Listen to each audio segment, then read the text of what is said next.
Oke.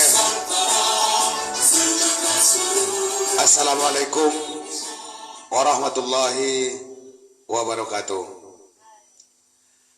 Para pemirsa dan pendengar yang berbahagia, pada malam hari ini kita jumpa kembali dalam program diskusi ngobrol pelume tinggi di Ampera Burulubis, kilometer 1 Pasir Pangarayan, Kabupaten Rokan Hulu, Provinsi Riau. Bagi pemirsa dan penonton yang berbahagia, silakan berpartisipasi dengan memberikan masukan, komentar kepada kegiatan ini, sehingga kegiatan ini berjalan dengan baik ke depan. Sebab manajemen sendiri menaja forum diskusi ini adalah untuk memberikan informasi dan edukasi kepada masyarakat, khususnya di Kabupaten Rokan Hulu. Baiklah para pemirsa dan pendengar yang berbahagia, kali ini kita akan berdiskusi dengan seorang calon legislatif atau calon dewan ya. Selamat datang Pak Nanda di panggung ngopi. Selamat datang kembali. Oke ya. Tentang caleg milenial, generasi muda, calon pemimpin bangsa. Itu harapan kita. Saatnya yang muda ini berbuat dan berbicara. Kalau yang tua-tua kadang-kadang ingatannya sudah nggak fit lagi ya nggak. Makanya kita yang muda. Caleg ini kami informasikan kepada para pemirsa dan penonton yang berbahagia, caleg ini dari Partai Kebangkitan Nusantara. Kita ketahui bahwa Partai Kebangkitan Nusantara ini adalah slogannya pejuang suara rakyat selamanya. Begitu ya Pak Nanda ya? Benar sekali Pak. Oke ya. Sebelum ngomong-ngomong ini, sebelum kita nanti kita kasih dulu lah kesempatan kepada Pak Nanda menyampaikan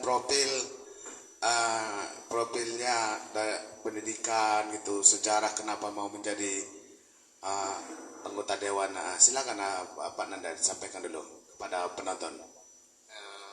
Saya kebetulan SD di SD 003 Rambah, tamat. Setelah itu melanjutkan pendidikan bidang studi SMP di SMP Muhammadiyah Rambah.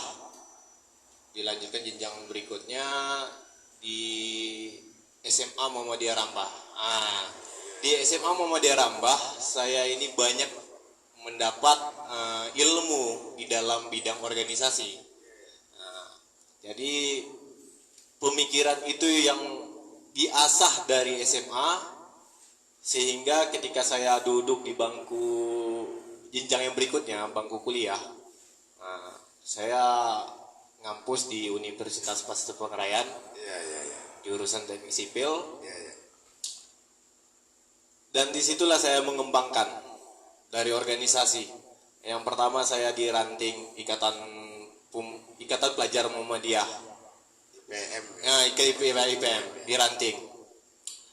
Setelah itu saya asah terus sampai saya terpilih menjadi sekjen Dewan Pimpinan Daerah IPM, walaupun gak lama, walaupun 1 tahun ya. Yang penting sudah sejarah. Ya. Jadi disitulah saya terus menggali, dan sampai saya terjun di mahasiswa, di pergerakan di mahasiswa. Kebetulan pada masa itu saya di bidang ketua antar organisasi Ikatan Pemuda Karya. Satuan Pelajar Mahasiswa.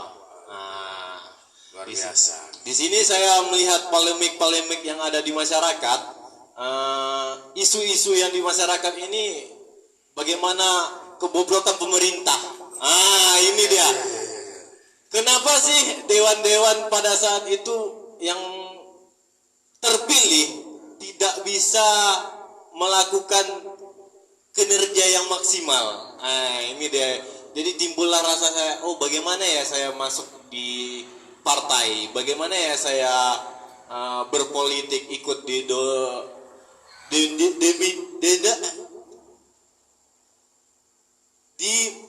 kelas-kelas ringnya politik. Ini dia. Gitu, ya. Jadi rasa itu kan semoga saya dapat berbuat banyak untuk lebih aktif memberikan tanggapan solusi bagi masyarakat. Inilah yang saya terjun ke politik. Oke, iya, betul. Iya, luar biasa Pak Nanda. Oke, pemirsa dan penonton yang berbahagia. Karena Pak Nanda ini dari mahasiswa pergerakan dari Ikatan Pelajar Muhammadiyah. Ini sangat cocok sekali nih kalau jadi pemimpin bangsa di masa-masa yang akan datang. Pak Nanda ini kan saya memang cukup mengagumi ketua PKN ini Pak Anas Urbaningrum. Selain senior saya, itu konsep-konsep beliau tentang kenegaraan juga saya kagum. Kenapa Pak Nanda itu pilih bergabung dengan partai PKN di kontestasi atau pesta politik yang akan datang ini, Pak Nanda? Kenapa saya memilih partai PKN? Sebelumnya saya ingin lebih menjelaskan. PKN ini terbentuk sekitar 18 bulan yang lalu, dideklarasikan sebelum Bapak Anas Urbaningrum. Itu ada kakanda kita Bapak Pasak Gede Swardika sebagai ketua umum. Ketua DPR dari PKS dulu ya. Apa? Pak Pasak Gede Swardika itu Hanura. Hanura ya. Hanura. Jadi petinggi-petinggi Hanura, ini PKN ini dibentuk dari pecahan Demokrat dan Hanura gitu. Di sini visinya PKN ini bergotong royong bermucikari. Kita ini saling potong royong, kerjasama. Ya di balik kerjasama semua kinerja itu rasanya ya ringan gitu. Ada kerjasama antara pimpinan pusat sama pimpinan daerah, pimpinan wilayah, sampai ke ranting-ranting kita ada kerjasama, sampai masyarakat juga kita ajak kerjasama gitu. Artinya berat sama dipikul, ringan sama dipikul. Iya ini dia yang enak nih Pak. Ya betul. Terus apa yang menarik menurut Bapak? Kenapa jadi kader PKN ini udah lama betul mana? Atau menjadi pengagum Pak Anas Urbaningrum udah lama gitu? PKN ini kan kalau kita bicara biografinya Bapak Anas Urbaningrum ini alumni dari HMI. Orang pergerakan juga. Orang pergerakan. Ya. Tentu lebih memahami bagaimana nantinya kinerja terhadap pemerintah. Ini dia yang kita butuhkan kan. Suara-suara yang lantang bisa melantangkan suara-suaranya di gedung paripurna. Inilah harapan kita. Itu sih. Ngomong-ngomong tentang suara ini, Pak Nanda, kita kembali ke yang lebih daerah Kabupaten Rokan dulu karena Bapak maju di dapil 1 ya. Dapil 1 ya majunya. Iya. Dapil 1 Kecamatan Ramba Samo dan Bangun Purba. Menurut Pak Nanda hari ini suara apa yang di masyarakat hari ini masih belum sampai ke pemerintah? Suara apa yang akan diperjuangkan ini, Pak Nanda? Keadilan sosial ini belum ditegakkan secara adil. Masih banyak keadilan-keadilan yang simpang siur gitu kan. Bagaimana kita lihat aja di sekarang ini jalan-jalan Kabupaten Rokan Hulu kita bisa lihat banyaknya proyek-proyek yang mangkrak, kita bisa lihat di gedung-gedungnya. Jadi pendataan, data-data ini mesti dilengkapkan dan mesti dikerjakan, jangan dibiarin menumpuk. Ini yang kita harapkan itu. Kalau bisa kerjasama antara pemerintah daerah dengan Dewan Perwakilan Rakyat, ini rasanya sangat gampang lah, gampang. Karena kan anggaran itu kan bisa dicari. Kalau nggak ada anggaran, masyarakat juga pasti siap membantukan tenaganya untuk daerahnya. Siapa sih yang nggak pengen merapikan atau membaguskan tempat tinggalnya? Nah, ini pertanyaannya. Artinya infrastruktur hari ini belum terasa adil di Dapil 1 ini. Belum Ya. Belum. Kita bisa lihat kok jalan-jalannya bagaimana berlubangnya. Dan, ini Pak Nanda kan para pemirsa dan penonton yang sebentar Pak Nanda ya. Ini kita ada tadi pesanan ini para pemirsa dan penonton yang berbahagia. Pada malam hari ini kita ada promosi ini iklan dulu sebentar, nggak apa-apa kan? Nanti kita lanjutkan diskusinya. Dari UKM, ini perlu juga nanti kalau sudah jadi anggota DPR disosialisasikan juga apa tentang UKM ini, ya nggak Pak Nanda? UKM Santika. Jadi para pemirsa dan penonton yang berbahagia, jika ingin menikmati produk UKM Santika, bisa langsung datang ke Ampera Bodo Lubis, nomor telepon tertera di atas ini, dihubungi manajemen ngopi. Ini enak, sehat dan gurih, halal.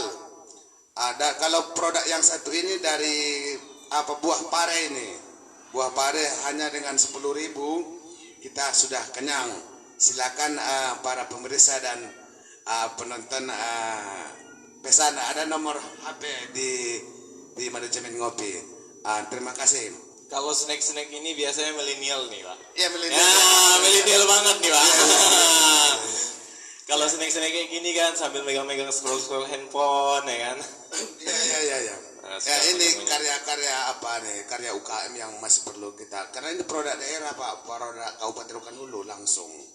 Perlu kita sosialisasikan sehingga mendapat tempat di masyarakat. Kualitasnya bagus, gizinya bagus. Kenapa kita tidak sosialisasikan yang baik? Betul nggak Pak? Iya, benar sekali. Kenapa nggak ada support ya? Nggak ada support. Ini pertanyaannya. Kenapa nggak ada support? Pak Nanda, ini saya mau nanya ini. Kalau nanti Pak Nanda ini terpilih menjadi Bapak Dewan, Dewan itu sebenarnya, Dewan itu apa ya? Dewan itu dari bahasa Persia itu ya. Dari bahasa Persia, Dewan itu artinya berasal dari kata dipan, kursi panjang. Nanti Bapak nanti mendapat kursi di DPR ya nggak? DPR itu kan kinerjanya kan dia harus kolegial itu bekerjanya. Bagaimana nanti Bapak cara berkomunikasi baik itu sesama anggota DPR, baik kepada pemerintah, sehingga apa yang Bapak aspirasikan itu bisa real dan diterima akal oleh argumentasi yang Anda bangun itu bisa diterima oleh pemerintah dan bisa diterima oleh rekan sesama anggota DPR. Silakan ditanggapi dulu Pak Nanda. Kalau saya sih lebih kayak gini Pak, Ya. Terjun ke masyarakat, dengar keluh kesahnya, simpan, dan ajak teman-teman yang lain diskusikan. Bagaimana, apa solusinya? Kalau nggak tembus mungkin sama teman-teman kita satu forum di DPRD, kan kita bisa ke pemerintah. Apa sih solusinya? Ini kan yang mestinya. Masyarakat itu butuhnya itu solusi, bukan butuh janji loh, bukan butuh janji. Kalau ada solusi, infrastrukturnya bagus, keadilannya bagus, ya rasa saya masyarakat itu nggak ada bakalan komplain. Kalau semuanya bagus ya, nggak ada bakalan komplain, nggak bakalan kritik. Kalau kita tidak siap untuk dikritik, jangan muncul ke publik. Ya, gitu aja. Luar biasa. Kalau di segi ekonomi nih Pak Nanda, karena Pak Nanda tadi bilang mengutip sila kelima dari Pancasila ya, keadilan sosial bagi seluruh rakyat Indonesia. Bahkan saya tengok juga ke Pak Anas Urbaningrum juga sering mengkampanyekan sila kelima ini. Kalau Pak Nandas melihat di daerah kita di Kabupaten Rokan Hulu ekonomi itu sudah adil nggak kira-kira gitu? Kalau kita lihat adil atau tidaknya Pak, kita bisa flashback deh bagaimana kinerjanya dari pemerintah kita. Ada beberapa isu, ada minyak subsidi, penyelewengan. Ini kan mestinya subsidi ini untuk masyarakat menengah ke bawah. PDAM yang isunya kemarin sempat menghangat. Ini yang terlantar ini bagaimana? Masyarakat kecil yang butuh itu ke masyarakat kecil. Kalau orang-orang yang udah punya duit, udah mapan, bisalah dia beli air galon untuk mandi, Pak. Mandi itu. Iya betul. Iya, ngomong-ngomong soal PDAM ini, saya juga risih nih dengar-dengar air-air ini. Matinya lama.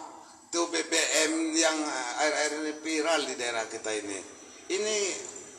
Ini penyakit ini apa nih? Apa kira-kira yang salah nih Pak Nanda kalau Pak Nanda lihat? Mungkin kita nggak bisa cuman kita bisa melihat secara tidak langsung. Ada beberapa oknum, permainan oknum di sini, Pak. Ex petinggi daerah mungkin, Pak. Diduga ya, Pak. Diduga ex oknum, ex. Ini yang bikin ribet ini, Pak. Artinya mentalnya belum siap untuk rakyat ya. Belum siap dan bangsa. Oke, para pemirsa dan penonton yang berbahagia, kami terus mengajak untuk bergabung bersama narasumber calon anggota DPR dari Partai Kebangkitan Nusantara. Perlu kami informasikan juga di panggung ngobrol Pulume Tinggi ini juga tersedia berbagai menu yang cukup ini tradisional nih Pak Nanda. Ada teh aren, ada kopi aren, ada gulai ikan baung di sini. Murah, 12.000 sudah kenyang. Kan gitu. Silakan datang ke sini. Ya ngomong gini Pak Nanda, kita lanjutkan diskusinya kita nih. Kalau Bapak melihat potensi daerah kita ini, bagaimana kira-kira? Apakah potensi alam yang kita miliki ini sudah tersedia untuk mensejahterakan masyarakat? Bagaimana benar? Kalau potensi alam, Pak. Kalau kita berbicara potensi alam, Rokan Hulu khususnya, kita bisa lihat, ya, bagaimana masih banyak lahan-lahan kosong. Tetapi lahan-lahan kosong ini siapa yang dudukin? Ini pertanyaannya, mesti kita pertanyakan balik, garis besarin. Apakah ini untuk rakyat, ataukah ini untuk perorangan, ataukah ini untuk oknum perorangan? Jangan nanti untuk berbicara masalah rakyat, kepentingan rakyat, tetapi oknum-oknum ini menguasai lahan itu secara tidak legal. Seperti mana itu di daerah Rokan bilang banyak daerah Rokan, daerah Rambah, itu hutan adat ini ya. Banyak penggundulan hutan gitu ya. Ini penegak hukum gimana menurut Bapak Nanda? Udah bergerak belum ini? Kalau saya menyimpulkan nanti bilang tidak bergerak, rasanya tidak etis. Kalau berbicara penegak hukum bergerak atau tidak bergeraknya, mungkin lusa kita pertanyakan. Iya, luar biasa. Ya memang ini yang kita harapkan sebenarnya, para pemirsa dan penonton. Kita butuh darah muda, darah pemberani untuk memimpin daerah ini. Kalau sudah tua, mungkin darahnya mentalnya nggak sanggup lagi gitu Pak ya. Iya. Pak Nanda, kira-kira untuk kalau Bapak itu dipilih dan diberikan kepercayaan oleh masyarakat, apa kira-kira program yang akan Bapak lakukan ketika nanti setelah duduk di kursi rakyat itu, Pak? Program saya itu simpel, Pak. Kalau masyarakat bisa kita bantu dengan uang, maka kita bantu dengan uang. Tapi mau sampai kapan masyarakat itu dibantu dengan uang? Itu makanya kita tuh bicara nanti tuh, kita panggil masyarakatnya, apa yang dibutuhkan, kita carikan solusinya. Jangan dikasih ikan, coba kasih pancing. Nah, kalau lapar dia carinya sendirian, udah ada pancingnya kok. Udah ada pancing. Artinya kita memanfaatkan potensi yang ada, Pak, ya. Potensi yang ada itu banyak, Pak. Iya. Perusahaan-perusahaan di Kabupaten Rokan Hulu ini banyak. Iya. Tetapi sampai saat ini masyarakat tempatan masih kurang diperhatikan oleh perusahaan itu. Ya gitu ya. Nah, kalau misalnya perusahaan itu lebih memperhatikan masyarakatnya, sejahtera Rokan Hulu ini, Pak. Luar biasa. PKS berapa ya, perkebunan berapa? Nggak usah lagi, Pak. Itu mungkin orang-orang yang di sana lebih tahu, Pak. Iya. Oke, para pemirsa dan penonton yang berbahagia, tanpa terasa kita sudah lama bergabung di Ngobrol Volume Tinggi ini. Pak Nanda mau ngasih pesan-pesan kepada para pemirsa dan penonton terkait pemilihan. Sebenarnya sih belum, masih tahun 2024. Cuma visi misi Pak Nanda menjadi anggota DPR bisa sampaikan? Kalau saya sih simpel, Pak. Ya. Sebagai perwakilan lah dari kaula muda, dari anak-anak milenial, ya kita harapkan itu bagaimana ide kreatif dari anak-anak muda ini tertuang, diperhatikan. Kalau seseorang kurang diperhatikan, dia bakalan cari perhatian. Nah, tapi kalau misalnya ide dia, kreativitas dia, potensi SDM kita itu tinggi loh, Pak. Masih banyak kok di daerah-daerah kita ini mempunyai IQ yang bagus, kinerja yang bagus, tetapi tidak diberdayakan. Nah, ini yang kita harapkan pemerintah itu lebih gitu.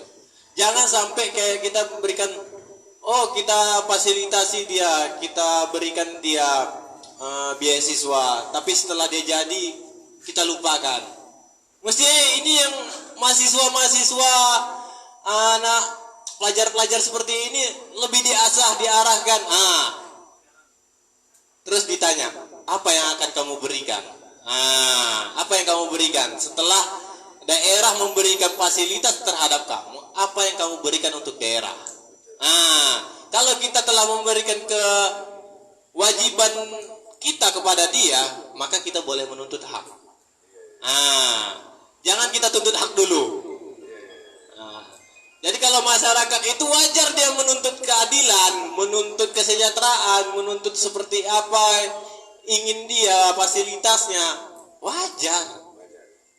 Karena bayar pajak terus ya.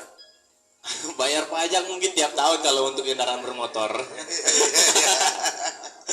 Belum lagi bangunan ya, Pak. Nanti kalau nggak dibayar pajaknya kena razia, Pak, ya. Kena razia, kena tilang, Pak. Iya, oke, para pemirsa dan penonton yang berbahagia, nampaknya ini ada komentar dari penonton kita nih, penonton kita, Pak narasumber is the best. Bagaimana pendapat Bapak terkait BBM subsidi yang akhir-akhir ini banyak disalahgunakan? Apakah pemilik POM atau penegak hukum yang kurang tegas dari Rajo Pangekar yang bisa dikomentari ini sih Pak Nanda, tanggapan dari penonton ini? Iya, silakan dikomentari dulu. Ini tepi jurang banget nih, Pak. Tepi-tepi jurang ya, salah menjawab diserubuk.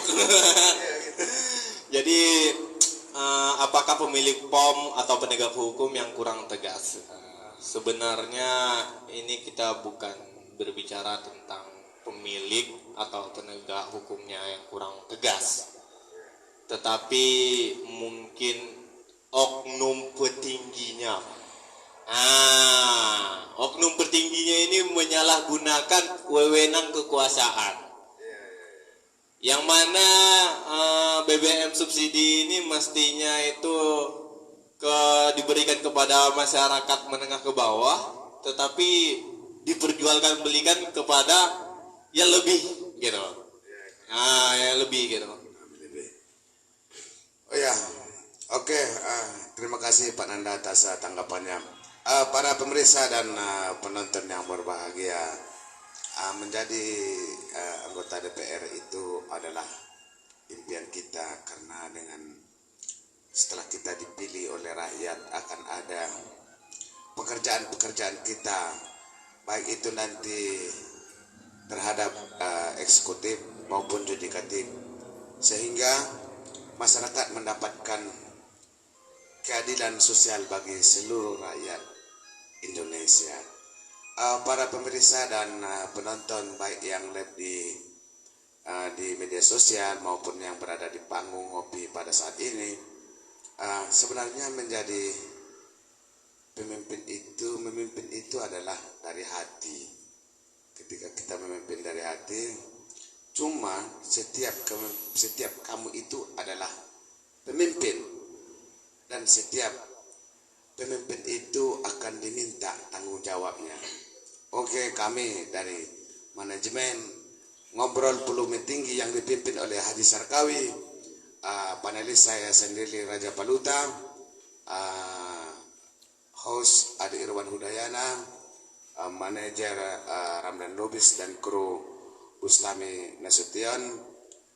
Kami ucapkan terima kasih atas kehadirannya. Semoga di kegiatan ngopi berikutnya tetap eksis. Wabillahi taufik wal hidayah. Assalamualaikum warahmatullahi wabarakatuh.